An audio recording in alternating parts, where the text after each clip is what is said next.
Fallout is finally with us on Amazon Prime. I'm sure most of you have probably tanned it by now, or actually, if it's not your job to watch it, have you tanned it? I don't know. But we've all tanned it, so we're going to talk about it. And we've called it a spoiler cast, but just to be clear, the aim isn't necessarily to spoil it. We just want to have a nice free conversation without being told off. So there are spoilers within. To talk about the TV event of the year, I guess it's not Star Trek Discovery. I'm joined by associate editor Alex Donaldson, features editor Mark, senior staff writer. Thanks for the promotion. Is this all right? Senior staff writer Mark Warren, and joining us from Eurogamer, Ian Higton. Hi. Video No promotion for me then. Man, no. Okay. Just forgetting everyone's names and job titles. That's a good start. I just want to say for a kickoff, talking about the kickoff of the show, when it dropped, because it dropped slightly early, I wasn't in a position to sit and watch it all because I had a bunch of stuff to get on with. But I was like, on my lunch, I'm going to watch like the first sort of cold opening or whatever. And I was blown away just by that opening scene. You could tell straight away that this was like a special show because they nailed it. But also, like, how terrifying was that? It was as arresting a sort of depiction of a nuclear holocaust as like Threads or something. It was really brutal. I don't know how you guys felt about that, but God, Threads, there's a reference. I got that reference. Aged yourself by a bit. I bet Mark's never heard of that. I literally watched it last year. Oh, right. Oh, brilliant. So yes, I have seen that, and Lord knows I can't forget it. Yeah. If Connor was here, he'd be like, "What do you mean, like trousers?" But yeah, I don't think, and obviously, like following Oppenheimer and stuff, it's not like the first time that the bombs dropping has ever been depicted. It's a massive pop culture trope, and Fallout is nothing without its iconography. But that opening scene was really like, you really felt the impact of like, God, what if that happened? I don't know. I was going to say the only cinematic nuclear explosion that's ever kind of impacted me more is the one from Terminator 2, where the blast takes Sarah Connor's skin off. God, that messed me up as a kid. I've been terrified of nuclear war ever since. So the Fallout one was good, but it didn't give me nightmares continuously for years. So you are in your 40s now, so that's probably... I'm only 23. What?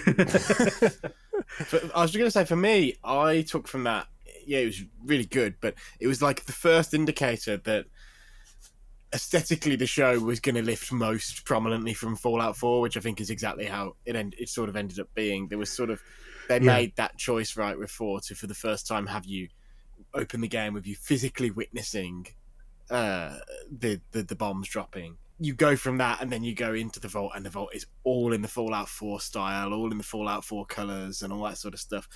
And it really sort of solidifies, feels like this universe now is solidified on the style that was established in 4, whereas before each entry was a little bit different.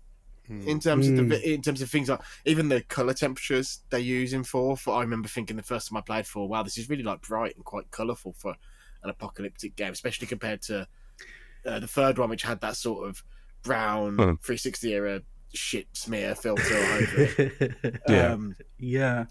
And then New Vegas had the sarsaparilla, the sepia tones of the dead. It's really striking, actually, how they've used color grading in games, because I guess up until the 360 generation, it wasn't really a thing. Art style was just art style. Like, if you wanted like a specific sort of color tone to a game, you kind of had to build it in, but they were actually playing with filters and stuff by that point. But yeah, you're right. It's the same color palette as Fallout 4. Isn't it like the same kind of... like the armor hoists and stuff like that? I noticed they had one of those yellow kind of... Lots of little details. In the Vault, there's all the boxes that are used to activate open and close doors.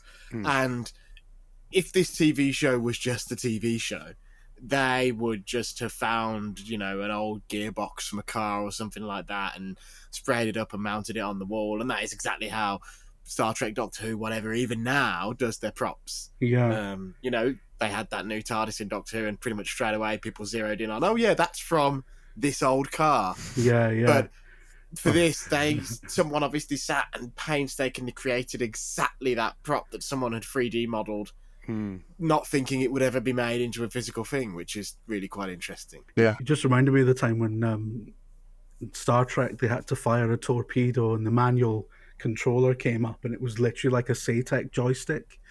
Just like someone had just gone to Dixon's. That wasn't even an episode. That was Insurrection. That had a budget. But yeah. Mark, what were you going to say? Aesthetically, for better or worse, it is Fallout for the show, which I'd expected because it's the most recent entry in the series. Obviously, they're not going to take the aesthetic from Fallout 3 because it's slightly older. And as Alex said, slightly shit smeared. And Yeah, I had a bit of a kind of mixed feelings about that because on the one hand, it was kind of good to see that they were kind of sticking to their guns in terms of this is what we want series to look like, this is what we want Vaults, etc. to look like.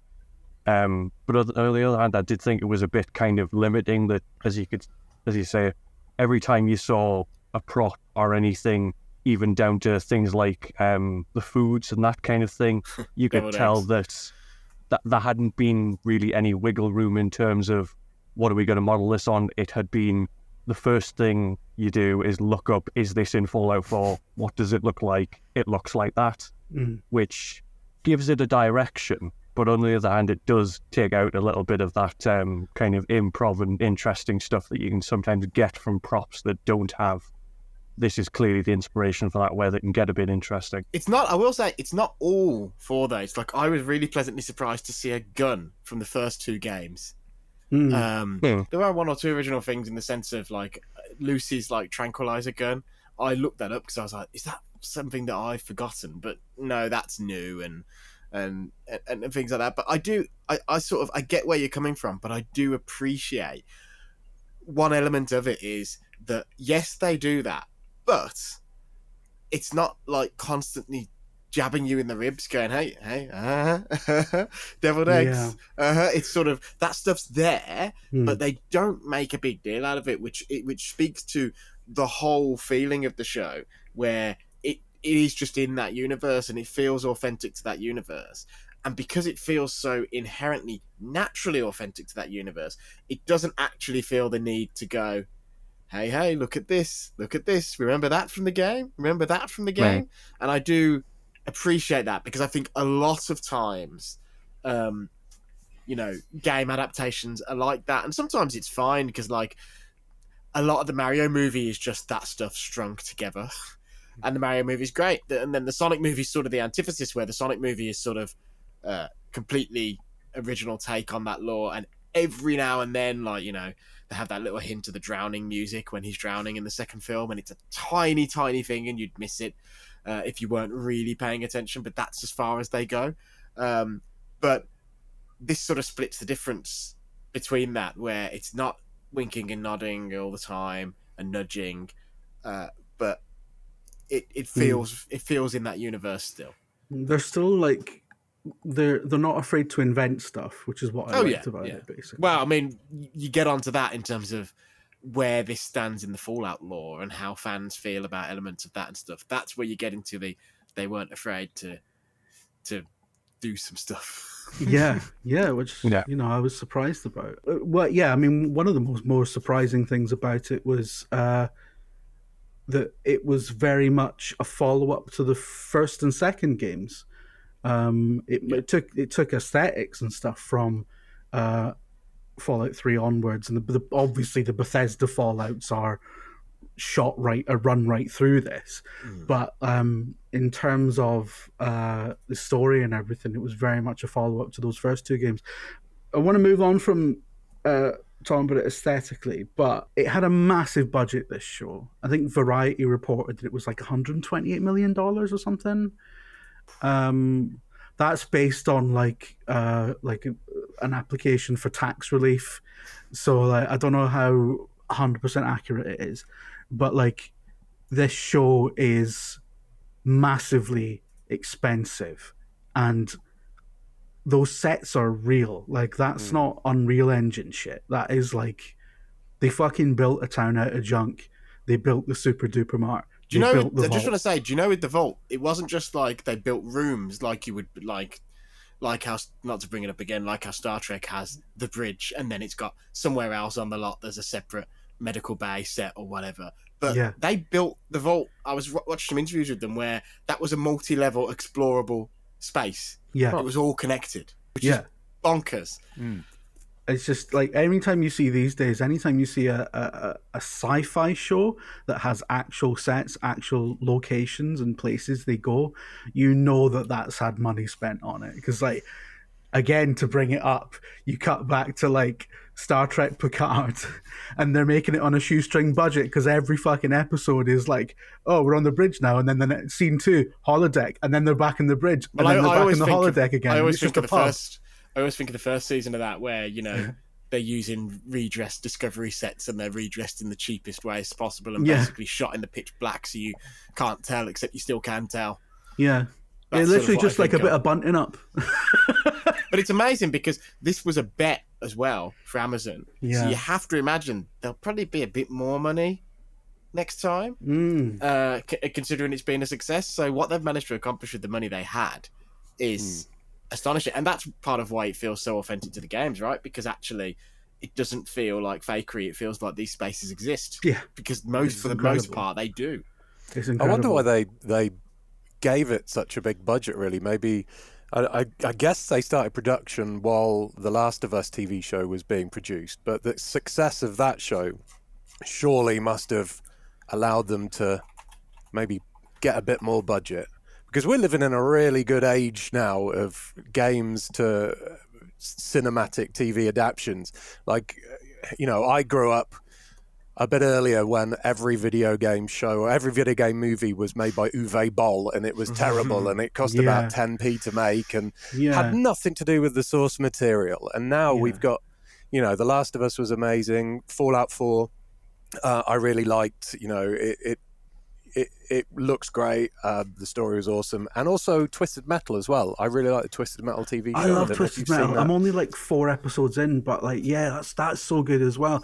It is interesting though that we've got 3 like really good, really highly acclaimed like video game to TV adaptations, and they're all like, you know, well, 2 of them are like some sort of goofy post-apocalypse setting, and the other one is like a really, but they're all like post-apocalypse. But we got others too, you know. Like Mario's been really good, Sonic's been really good. Yeah. Detective Pikachu. I think Detective Pikachu was the one for me that sort of broke the curse. Yeah, I think you're right, because it was definitely like, and I think we all had that realization as well. You know, like that film when they announced who was playing Detective Pikachu, I think everyone winced a little bit inside because, bless him, he's not got the best track record. He does do a lot of dog shit. He's done well out of it, to be fair to him, like, you know, and I'm sure he's a lovely bloke. But then he nailed it. It's like his best film. And you know what? You know what that has in common with this? I mean, they keep it a bit more vague in that one, so they're not explicit about it. But what that has in common with Fallout is that film could be completely canon to all the games and the anime and whatever else. Obviously, the anime and the games aren't in the same universe, but it could be canon to either in the sense that it's just another Pokemon story that takes place in another city, in another bit of the world, and that's it. I liked Last of Us, but I'm not that interested in watching the same story again, especially when that story is coming from a game that basically wants to be a film anyway. So it's a bit like when they announced that they were doing an Until Dawn film. I was like, okay, like, there's loads of films that are exactly that. So I appreciate that this is a standalone thing that can work. My wife watched it with me, and she's not a video game person at all, bar a bit of The Sims and stuff. She thought it was, she enjoyed it. I think her exact words were something like, it's a bit weird, but it's quite good. But for me as a game fan, I got more out of it because I was like, oh shit, this is the fate of Shady Sands, and wondering about how this interfaces with New Vegas, because that bit's interesting as well, where a lot of fans are angry about that. I just think it's more interesting. Yeah, to talk about that. So, like, the final shot of the series coming up on New Vegas, and you get that wide shot of New Vegas, and it is like an ultra budget version of as we saw it in the. And then in the the credits is a camera. It's sort going of down the dollying strip, back right? through the strip. Yeah. Yeah. And so, like, but because of there's this timeline discrepancy. Is it a discrepancy though? Yeah, well, I think people are. I can't quite remember the details of this because, like, the games are all about 5 million hours long, and I played them 10 years ago. It's this, right? Yeah. It's as simple as this. There is a chalkboard, obviously, in Fallout 1 and 2, Shady Sands is a significant place. Mm-hmm. And in the time since Fallout 1 and 2, it appears it grew and actually became, sort of the capital and an actual functioning city in the wasteland of the NCR, of the New California Republic. In the show, we obviously learn that Shady Sands gets destroyed, it gets nuked by people that are in the show, and it's a big inciting event for a lot of the show. We see in one of the vaults on a chalkboard the suggestion that the day that the show points out as the fall of Shady Sands is before New Vegas. And in New Vegas, people from the NCR are cutting about and people are talking about the NCR as if it still exists.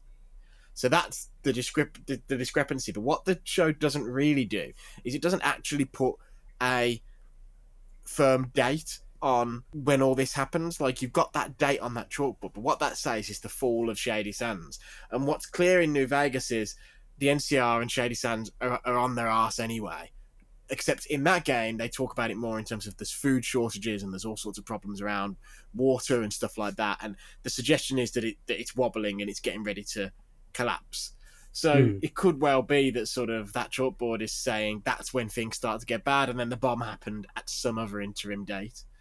However, that doesn't necessarily interface that well with Lucy as a child. Maybe there is a bit of a discrepancy, but I don't think it's an end of the... Like, people are acting like the show has taken a big dump on New Vegas's legacy. They've decanonized New Vegas. I've seen that literal take a few times, but actually, and they clearly haven't. It's muddied the waters in the way that Fallout 2 muddies the waters after Fallout 1.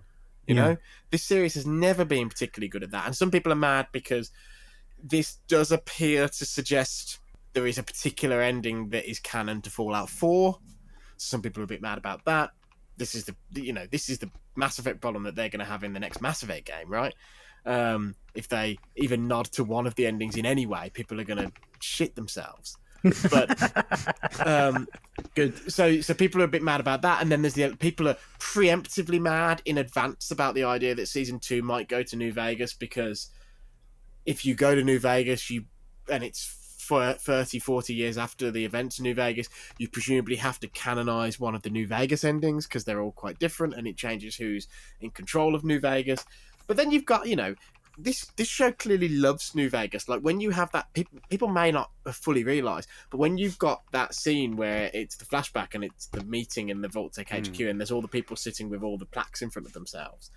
I mean, one of the guys in that scene is Mr. House. Mr. House, yeah. And all the other characters are named characters that are mentioned throughout the Fallout lore, but primarily in New Vegas. There's a guy in that room whose corpse you discover in New Vegas. Like, so this show clearly loves New Vegas, but also it's trying to move the universe on. And they may be forced to, especially if you're going to do more TV shows and stuff like that, you're going to be forced to canonize endings because it becomes hard to ignore. It becomes more and more difficult. I reckon, especially like for a second season of something, changing the location completely to New Vegas. They've done California now.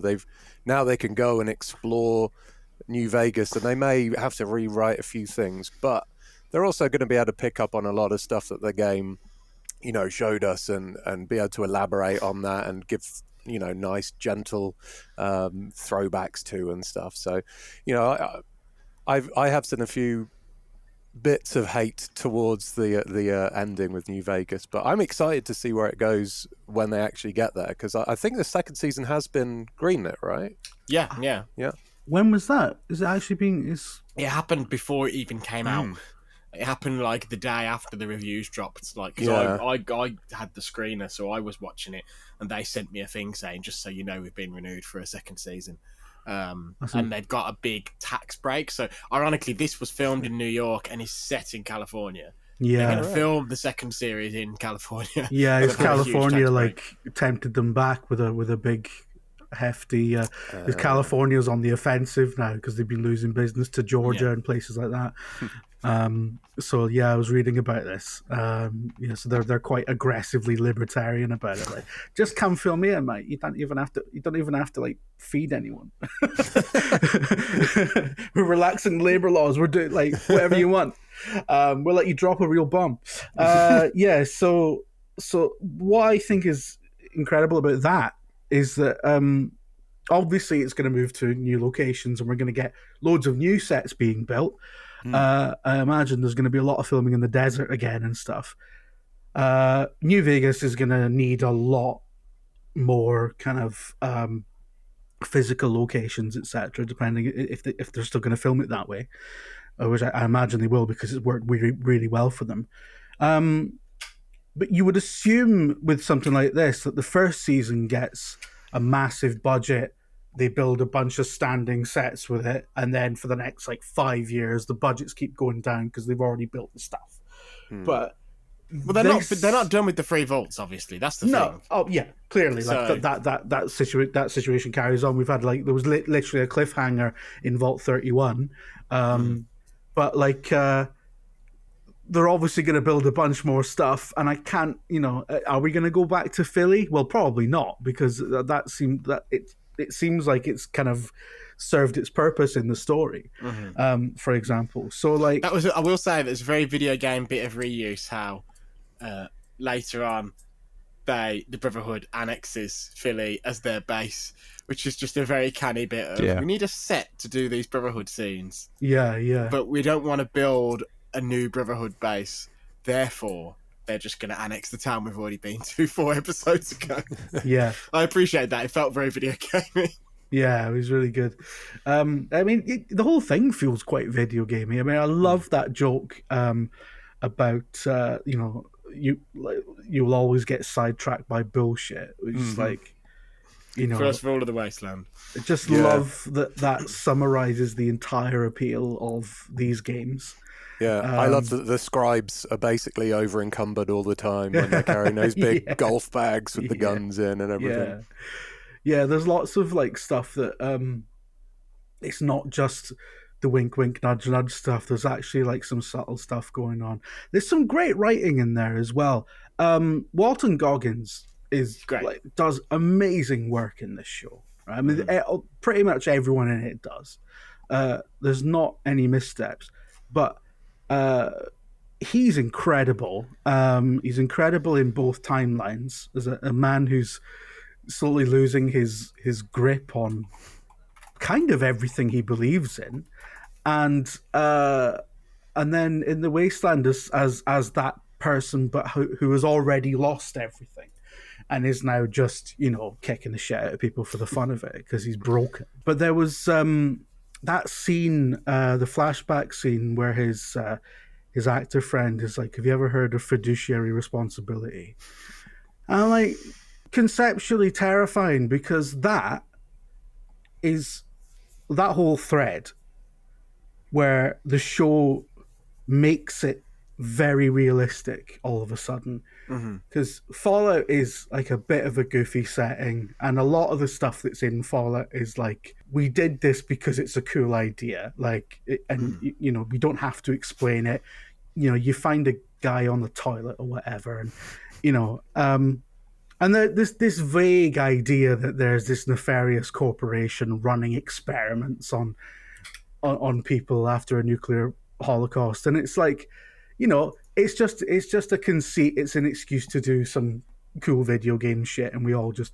But this was probably the first time, certainly as far as I remember, there was a really realistic and terrifyingly realistic depiction of Vault-Tec as an entity essentially like starting the war, sorry, not starting the war, but starting the Holocaust, starting the apocalypse, because of a short-term obsession with essentially growth. And it's like the way they stitched that together and made it believable.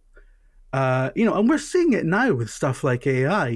People are like corporations are absolutely betting the farm on something that is, like, in terms of like workers' rights and stuff, is so destructive to society. But they're betting everything on it because they can get a number to go up on a spreadsheet, and they've got tunnel vision on it, and none of them give a shit how it's actually going to affect people.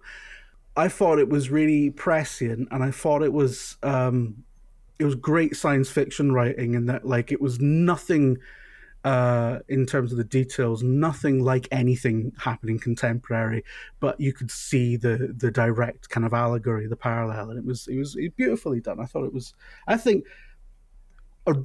genuinely think the writing in this show is great. I do, and one thing I say about the particular plot point that you just mentioned as well, that I appreciated, is, and we'll see if they sort of go into this in a second season, but they do one interesting thing, which is they say that's what Vault-Tec is willing to do, but we don't actually know if that's actually what came to pass. They leave that little bit unsaid. It's clear that their interest is in stopping any peace from emerging, but in addition, the show stops short of actually definitively saying they did it.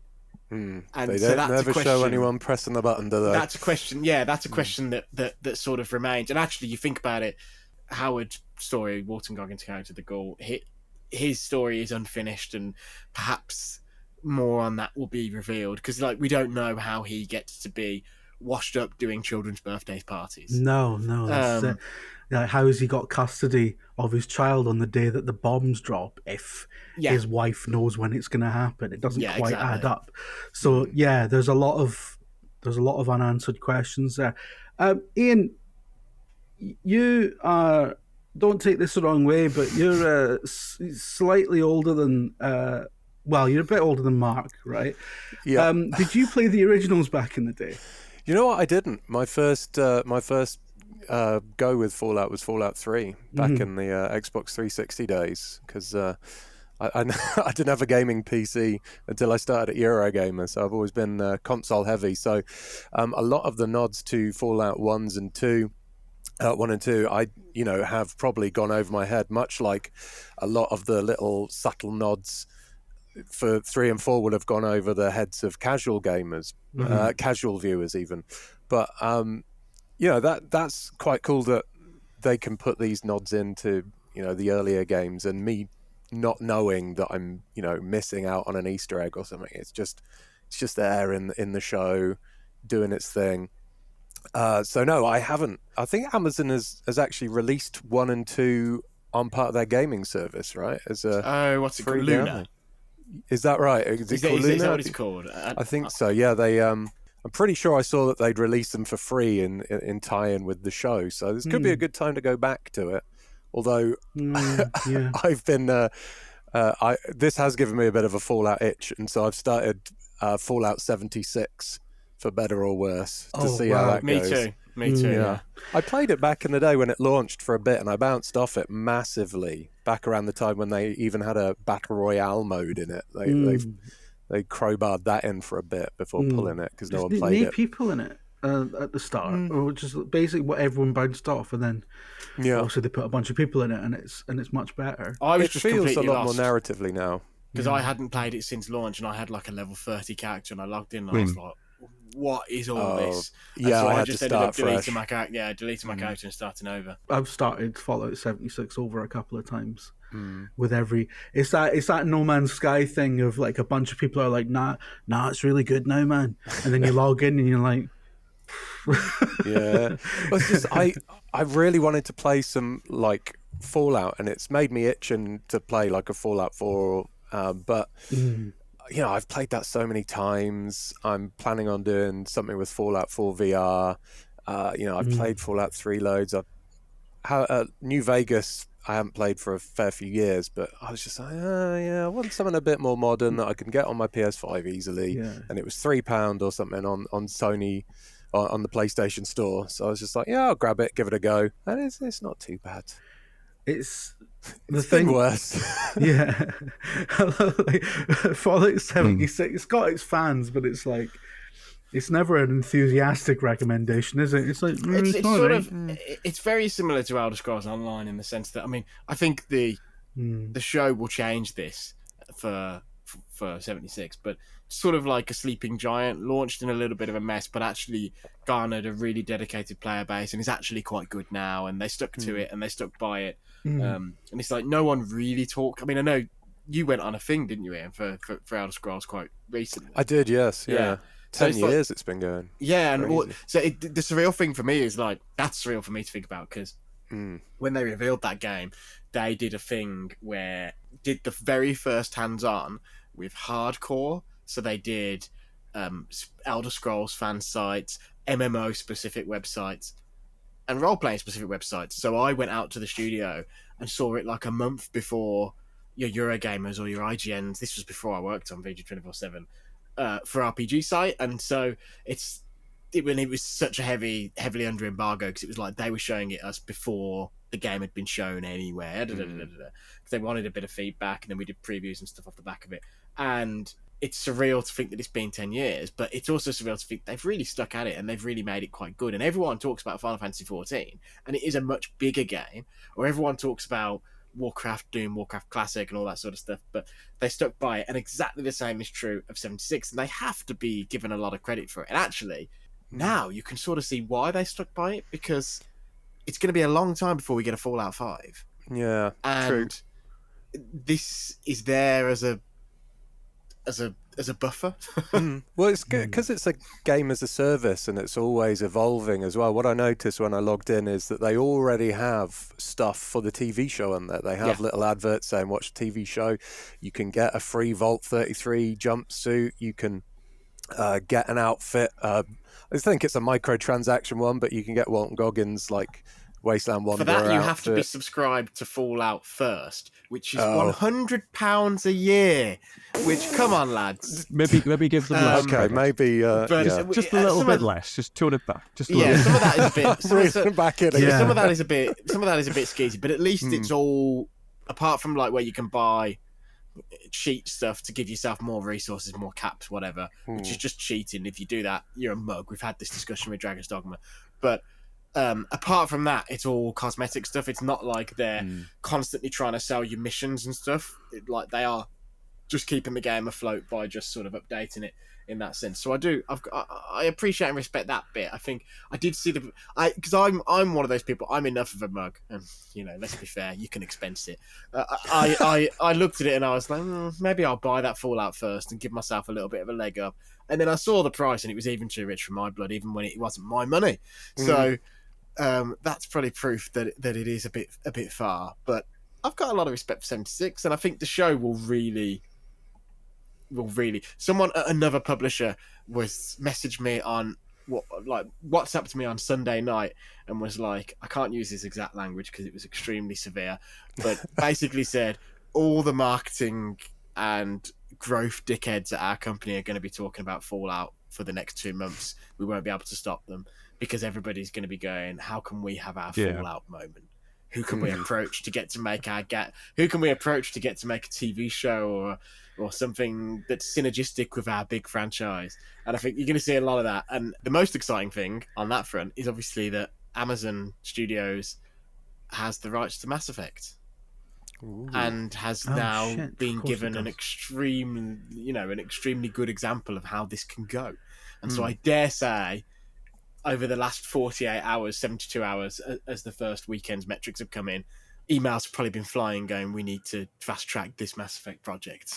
That's probably going to happen. I think, but similarly to, Todd Howard recently shot down the idea of an Elder Scrolls TV show. It'd just be boring though, because Elder Scrolls is just sort of, it's like the blandest medium of all the, there's nothing of all the standard fantasy tropes. It's like you know, you buy Elder Scrolls and you like Elder Scrolls and you buy 50-50 bread because you can't make your mind up between white or brown bread. Like, that's sort of where I place. I love Elder Scrolls, but I just don't think there's that much interesting. Well, yeah, I mean, it was like what the co-creator of Dragon Age recently said, because people were talking about a Dragon Age movie, and literally said, like, but if you take the interactive element out of Dragon Age, you've just got a really, really generic fantasy setting. There's nothing there to adapt. Like Thedas literally stands for the Dragon Age setting. It's tabula rasa.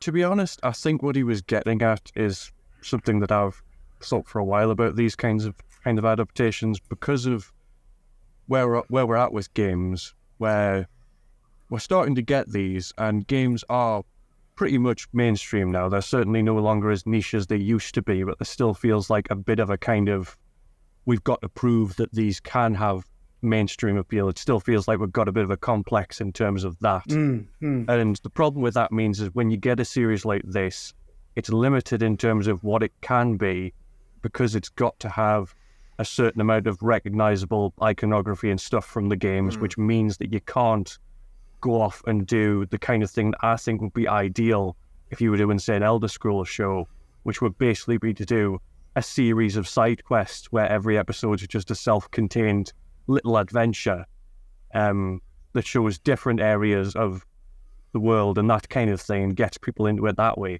You wouldn't be able to do that, because the pitch would have to be, you've got to do a series where you've got all of these things that we know, this is what the game is, we're presenting it to people for the first time, or we've got to think that we are, and it's got to all tie together nicely in the end, as this does, which works well for this, I think, and this is certainly an example of that done well, but it does mean that you can't kind of get the more interesting things that I think could come from this kind of thing down the line. Because that's what I came out of this thinking, was this first series was good. Obviously, it had to have a lot of setup and that kind of thing in it. But what I'd really be interested in is what they do with Series 2, Series 3, and if they're able to take it to more interesting places once they've got over that initial hurdle of, we know people know what we're talking about now. I really wanted them to. I mean, I'm really happy that they went to New Vegas, and that's obviously the setting for season 2. But I really want them to go to Cheyenne Mountain, because that's in Fallout lore. That is Vault Zero. And when Walter Goggins' wife was talking about like a special vault for management, I thought, is this gonna be Vault Zero? Are they going to Cheyenne Mountain? Is this like? And then I started thinking about Stargate, obviously, but we won't get into that. But yeah, like, I agree with you, and I think it could help or hurt an Elder Scrolls TV show. Fallout is great for this because it's so full of iconography. Like, you've got Vault Boy, you've got like the design of everything, you've got the Vault-Tec logos, you've got Cram. We talk about the quiet revelation that Goggins' character is the original Vault Boy, and then they replace him with the cartoon. Yeah, that's great. That's brilliant. Great. Yeah. Like, I love that, and I love that isn't explicitly said. You have him doing the thumbs up, and then in the credits, it pulls back past a billboard of the cartoon, and it's peeling back, and you can see the poster that it was placed over is one of Goggins' character. Yeah, I love that, and that's the sort of thing you hope bleeds back into the games as well. Like, in the next game, we'll probably see a bit of that. All of a sudden, the Fallout game universe has all these nods to, like, it will. It should do. Yeah, you know, you have to sort of patch it over in your head, like, all right, we never saw this guy before, but yeah, he's always been there. Okay, yeah, it's yeah, that's definitely going to happen. It's going to be brilliant. Fallout is such a great candidate for this kind of stuff because it's like, it's got a really distinct identity. It's not generic Mad Max post-apocalypse stuff. It's got that kind of through line of, like, you know, what if the 50s never ended, and then it goes from there. It's so distinct, and it's grounded in the real world. Yeah, you don't have to explain to people that this is Tamriel. It's on a planet called Nern. You've never heard of it before. These are these people. You just go, yeah, it's Los Angeles but post-apocalyptic, and you've got to do a bit of explaining of these are the factions that have popped up since then. Yeah, but all of up to that point, the geographic locations and everything of it don't have to be explained to the common man. The planets are actually portals to Oblivion. Sorry, it goes to show how well they did it, because when we watched the first 2 episodes, I'm sort of stealing sidelong glances at my wife, trying to figure out what she's thinking, because this isn't her sort of TV show at all, and so it was sort of an experiment to get her to watch it at all. So I'm sort of stealing sidelong glances, going, does she hate this? Does she even get it? And it speaks to their success, that I was watching it and I was like, she's not going to have any clue what, like, I felt like, as someone who played the games and knew it all, I felt like watching it, I was like, have they really explained what the vaults are well enough? Have they really explained Have they really explained Then they have the moment what where... a ghoul is. Yeah, then they have the moment where Lucy gets stabbed and she just sort of jabs herself with a stim pack and is instantly fully healed. And I was like, well, that's a fun reference to the games. But someone else is just going to be like, what on earth? And actually, I saw a video from one of those reactionary bellend YouTubers who was saying that the show is woke trash. And one of the things that he was going on about was like, and she's such a superwoman. She's such a Mary Sue that she just injects herself and a horrible stab wound is healed. And people in the comments going, yeah, that's actually just a reference to the games. Yeah, I got a real media understander here. But anyway, I was watching it and I was like thinking, have they actually explained all this enough? But then when I spoke to her after, as the credits were rolling on the second episode, which felt like the real start of the series, she had got it all, and she even said a couple of things like, I didn't like quiz her, but she made some connections that I didn't think she would have made. And this is someone who's never seen the games before in her life. With these kind of things, you're worried that the management behind it will assume that even if people haven't seen the games, that they're idiots. When the reality is that there was a point when all of us hadn't seen the games, and people will, as long as you give them enough, and I think it does a good job of telegraphing stuff to a degree where it doesn't feel like it's doing it too much, but it gives you enough that you can make those connections. And if you're actually really watching it, you'll probably make, as you say, more than you'd even expect if you were presenting it to somebody. It's so well balanced for everyone. It's like newcomers can get enough that, like, they might not understand everything, but they understand, like, at the end of the day, it's it's a Wild West story, and you can follow the ghoul's character, and it's you understand that they're all on a quest, and people might not make the connection that, like, every strand of this, everyone's heading towards the same map marker. That's why that's why they keep like ending up in the same place. I thought that was brilliant as well. I know there's like it's like everyone is just like following the Bethesda radar to the same spot. It was brilliant. It's so nicely layered that, like, if you're hardcore into the games, that you pick up on a lot of that stuff, and it will be more rich for you as a result. But, like, you're not, people who aren't that hardcore into it aren't missing anything fundamental. In fact, they might be spurred on to check out the games or check out a wiki or watch some sort of explainers and stuff, because there's enough there to be like, all right, so a ghoul's like an irradiated guy who then lives for. How come everyone's still alive from the pre-war bit? What's all that about? I can imagine people going, I want to find out more about that. So yeah, and we know that the game has inspired a lot of people, as you said, Ian, going back to Fallout 76 with a big uptake on all the Fallout games, haven't we, on Steam? As far as we can tell, this has inspired a lot of people to rush back. I myself have started Fallout 3 again, because I haven't played it for so long, and I restarted it actually like a few months back, so I'm kind of on a sort of 20-hour in sort of save. But yeah, it's the great thing about the TV show. It's like it's reminded you how much you love that world, and it's nailed a lot of stuff about it. And I think that's a really wonderful thing, and it says a lot about how authentic it is. Everyone has gone, oh god, I really want to go back to Fallout now. That's made me, because I'm kind of a bit hot and cold on Fallout. You know, when there's like Fallout stuff happening, like when Fallout 4 came out, when this has come out, not so much with 76, but like I get really into it, and like, oh, you know, it's such a distinct thing, and it's one of the greatest game series of all time.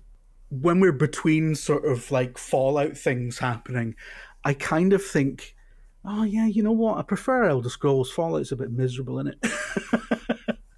So like, I'm always kind of hot and cold. Fair weather Fallout fan. Yeah, well, yeah, I am. Yeah, because I often think of it, and I just sort of remember how kind of bleak it all is. But this show like reminded me how much joy there is in those games. How much joy there is in just like trying to piece together what happened somewhere, because you've got a bunch of dead people in weird poses, and you're like, what the fuck is going on here? And they environmental storytelling in the games is great.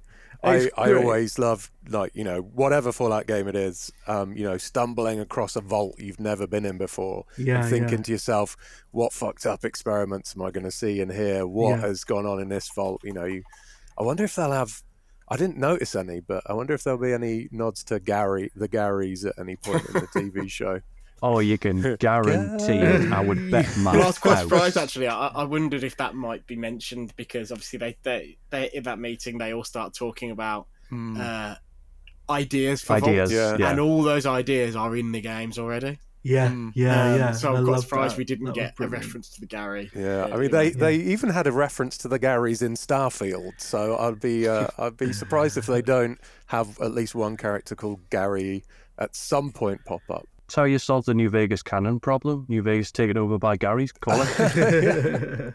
New Gary. That's how they'll do it. Can I just say, in terms of one of my favourite scenes was from the end of, I think it's episode 4. Yeah. And it's just after the bit with the super duper mart, where the ghoul goes in and basically finds the big stash of stuff to stop him becoming a feral ghoul. And I liked that moment when he sits down and discovers one of his old westerns on holotape and sticks it on the telly, because I think it did a great job of conveying that one of the most important things about actually living in a nuclear apocalypse, and the appeal of this is seeing how you would handle it. The answer would be terribly, but yeah, it was that idea that because you have to be switched on all the time in a lawless world like that, compared to ours where we get downtime on an evening and that kind of thing. And it was the idea that just having a few moments where you don't have to worry that you're going to die is such a kind of luxury and such a kind of resource, because you got it a bit with Maximus in the Vault as well, where he's just like, oh, actually, I'd really like to live here. But I just like that idea that, yes, once you've cleared out a dungeon and you just sit down to heal, and it's like, right, for these next 5 minutes, I'm not going to have to be worrying about a feral ghoul eating me face off. I think that did a really good job of portraying that without going overboard. Yeah, I like that character development, as well as how Howard, what's his first name? Cooper Howard. Cooper Howard, yeah. I like how Cooper, you know, you see him on the movie set debating whether or not to shoot this guy in the face, because he's like, you know, that's not how heroes really do it. That's not how, you know, I want to play this character. And then he goes through all this apocalypse and all the stuff that in his life changes just before it. And now he's a ghoul that doesn't give a fuck. He will shoot anyone in the face. You know, his complete worldview, his morals have completely changed. And when he sits down to watch that TV show, you see like the mirror image. Well, it's not the opposite mirror image of who he was and who he's become. And you can kind of tell, you know, it's the first time you kind of see the world, how it was and how it is now together, and how fractured and broken it all is. And also that I get the impression, well, I don't know if I've misunderstood that scene slightly or what, but I got the impression that the implication there was like they had the guy shot in the head, like in the edit anyway. Like he didn't do it on set, but it just cuts to the guy with a hole in his head. Yeah. You know, and I thought there might have been subtly basically saying like he didn't want to do it on set, but they just did it in post. So they fudged it in post. Yeah. So like again, how does a guy in big movies end up doing commercials? Yeah, exactly. Yeah. There's lots of really nice stuff in it, lots of really subtle stuff in it, which you don't necessarily expect from a series based on Fallout, given that this is a game where you can get a miniature nuke launcher. Well, that's going to come in a future season. They have to do that. It's like it is one of those things, isn't it, where the mini nuke is quite an iconic bit of imagery. They might be keeping that. They might be like, there's a lot of normies watching this. We might want to wait until they're properly invested before we start breaking that shit. Same way they don't have super mutants, right? They have the tiny hint where you see the hand of a super mutant in the Enclave on a gurney, but other than that, they keep it away. But they did kick off. Well, the end of the first episode, like they use a junk jet to shoot a baby's arm into a guy's torso. Yes, so there's still there's little hints to the wackiness there. So if I wouldn't be surprised if we do see a fat man, and they've got to introduce super mutants in the second season, surely. And a Deathclaw. They showed the Deathclaw skull, didn't they? Spoilers. At the very end, yeah. I liked how New Vegas did the super mutants by making them just be in one dungeon and one town, because the remnants of the Master's army, basically. And it felt like they weren't shoehorned in. They're a natural kind of part of the world, and it's a way of making sure that you've got this iconic race that people like, but without doing it kind of Fallout 4 style, where there was a bit of insinuation that the Institute had made them for some reason, just because they like doing experiments, but it didn't feel kind of as natural as just, this is what they're doing now. They're actually trying to build communities that are separate from people.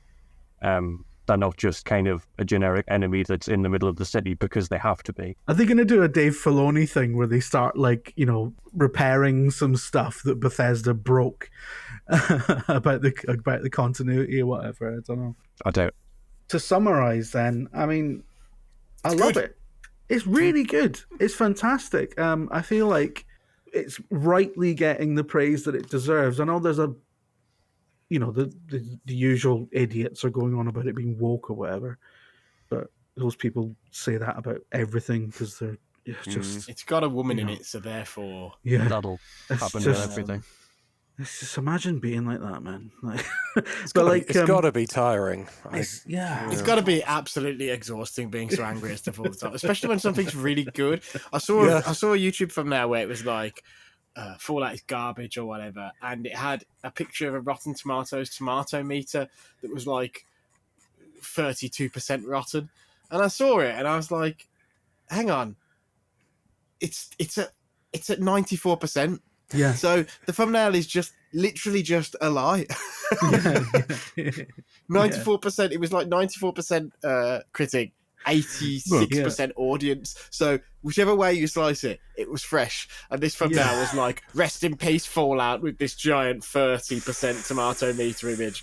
Well, you got to milk the angry audience for all they're worth. If you can put up a fake thumbnail and shout at the camera for a bit, people will watch it and people will make a lot of money from it. So a lot of that's a grift, I reckon. But, 100%. Yeah. I mean, I watched the entire show on Sunday with a terrible hangover under a blanket. Like 8 hours flew by. Honestly, I loved it. It was really entertaining. It didn't have that. There were a few slow points, but it didn't have like the mid-season drag you get in a lot of these Netflix-style shows. I actually think it dragged a bit at the start. If anything, I felt like those first two episodes, they had so much to set up, especially setting up 3 protagonists. I was starting to get a bit itchy feet by the middle of the second episode, but then actually, in fairness, then after that, it kills. So yeah. And they don't have a mid-season lull in this show. They have the mid-season Matt Berry, which is like, I was like, this is incredible. You want your show to be a hit? Get Matt Berry to do a robot. Very quickly, he has to voice those robots in all the games going forward now. Surely, right? 100%. Like he's not a man who's above doing games, and I feel for whoever voices those robots in Fallout 3 and 4. He started off as a games journalist, didn't he? Did he? Matt Berry. Yeah. Did he? He did. He was like doing a show on Sky and stuff. That's how he got his start. Ah. He's basically doing our job, Higton. Oh wow! Well, him and Charlie Brooker, Yeah. they've done pretty well for themselves. Yeah, What the hell are exactly. we doing? Yeah. Fuck no. Don't say that. Don't give us full stop. That's true. We know Can you where make we're this going. thumbnail have It's like it's a reactionary 13% YouTube. Rotten That's why. Tomato on it? Yeah. I'm just yeah. Like I'm sure, like next week, Alex is going to be like, "We had a really nice chat, but Jim's copy for this is really right wing." But yeah, so it's brilliant. And Mark, you're the Fallout guy on VG 24/7, basically, and you're always writing about mods and stuff. You've been following the story of Fallout London, and Bethesda have essentially fucked the release of Fallout London. It was meant to be pretty much concurrent with... He's gone again, but I'll carry on. It was meant to be pretty much concurrent with the show coming out, but now they're going to miss that because on the 25th, Fallout 4 gets its next-gen update, or current-gen update, or whatever. And that has ruined support for the scripting tools and stuff that the modders use. So the upshot is that Bethesda's greatest crime in a long time is Fallout London being delayed. But I was going to say that, Mark, as far as VG247 is concerned, I think you're Mr. Fallout. Like, how did you feel about the series overall? I think I went in with similar feelings to how I went into The Witcher, which is that these kind of TV adaptations typically don't do what I want regardless of what they do, because I'm constantly wanting things to be pushed beyond the boundaries of what currently exists, which obviously, as I've said, isn't the best way to go about this at all. But I thought that it wasn't perfect, and I don't think I like it as much as other people, but I think it's a perfectly good, enjoyable setup and a good launching point for what they could do going down the line, which will be what really serves me and a lot of the hardcores more, I think. Once we get past the original, it's nice to see it on the big screen. If they want to actually take things and do new things and add new things to the lore, I think that'll be what I'm really interested to see. Getting an actual direct follow-up to the first two games was very unexpected, and I didn't know anything about the series before we went into it. I thought, oh God, what a world we live in, where you can, essentially we're getting like a big budget TV sequel to a late 90s RPG that about 7 people played at the time. So, it's amazing how things... And more to come. Yeah, 100%. Yeah, that's what we think about it. Please do tell us in the comments what you think about it. Don't be a knob about it or anything, but it'd be nice to. If you think it's woke trash, maybe just don't leave a comment. No, our audience is nice. But yeah, we'd love to hear from people in terms of like what you think worked, what you think didn't work. Are you a fan of the series? Are you not a fan of the series? Did it appeal to you on that level? Please let us know. But you can find Ian Higton on Eurogamer usually. And you can find the rest of us on VG247. We're on one big happy Gamer Network family. Are we all coming back here to talk about Knuckles in 2 weeks?